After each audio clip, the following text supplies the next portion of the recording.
வணக்கம்.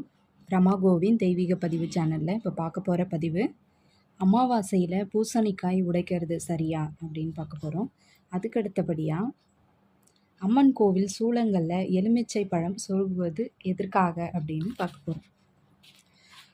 பூசணியோட தாயகம் வட அமெரிக்காவாக இருக்கிற நிலையில் பூசணிக்காயை திருஷ்டிக்கு உடைக்கிறதுனால சகல திருஷ்டிகளும் போக்கும் அப்படின்னு நம்புகிறாங்க. ஆனால் புராணங்களிலும் இதிகாசங்களிலும் கூட பூசணிக்காய் திருஷ்டிக்கு உடைக்கப்பட்டதா எந்த ஒரு சம்பவமும் ஆதாரத்தோட தெளிவாக பதிவாகலை.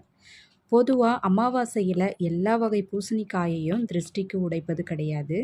சாம்பல் பூசணி வகையை கண் திருஷ்டியில் இருந்து காக்கும் வண்ணம் இறை வழிபாட்டிற்கு பிறகு சாலைகளில் போட்டு உடைப்பது வழக்கமாக இருக்குது.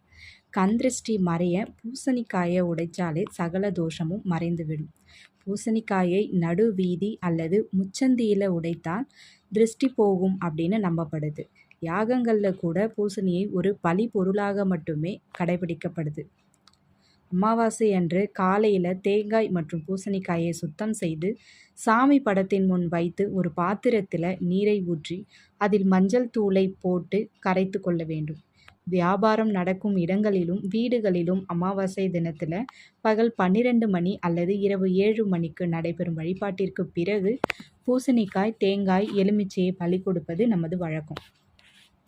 இவ்வாறு செய்கிறதுனால செய்கிற தொழில் அல்லது வியாபாரம் வளர்ச்சி அடைந்து வீட்டில் மகிழ்ச்சி, செல்வம், கல்வி போன்ற அனைத்தும் வளரும் என்பதும் நம்பிக்கை.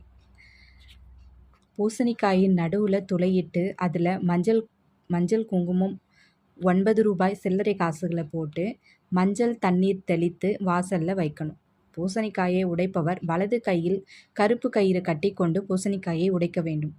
பூசணிக்காய்க்கு திருஷ்டிகள் அனைத்தையும் ஈர்த்து கொள்ளும் ஆற்றல் உண்டு. அதனால் பூசணிக்காயை சுற்றுபவர் திருஷ்டிகளை ஈர்த்து சிதறச் செய்கிறார். அவருக்கு எதுவும் நேராமல் இருக்க இந்த கருப்பு கயிறு கட்டப்படுது. அவர் வேறு நபராக இருந்தால் பூசணிக்காயை உடைத்துவிட்டு மஞ்சள் நீரை தெளித்து கொண்டு அப்படியே சென்றுவிட வேண்டும். உங்களுக்கு தெரிந்தவராக இருந்தால் மஞ்சள் நீர் தெளித்து கொண்டு கை கால்களை கழுவி வீடு கடைகளுக்குள் வர வேண்டும். நன்றி. அடுத்தபடியாக அம்மன் கோவில் சூளங்களில் எலுமிச்சை பழம் சொருகி வழிபடுவது எதற்காகன்னு பார்க்க போகிறோம். எலுமிச்சை பழம் இறை வழிபாட்டில் மிக முக்கிய அங்கம் வகிக்குது. திருஷ்டி தோஷ நிவர்த்தி செய்கிறதுல எலுமிச்சை பழத்தோட பங்கு மிக மிக முக்கியமாக இருக்குது. சிவபெருமானின் நேத்திரக்கனி அப்படின்னு எலுமிச்சை பழம் அழைக்கப்படுது.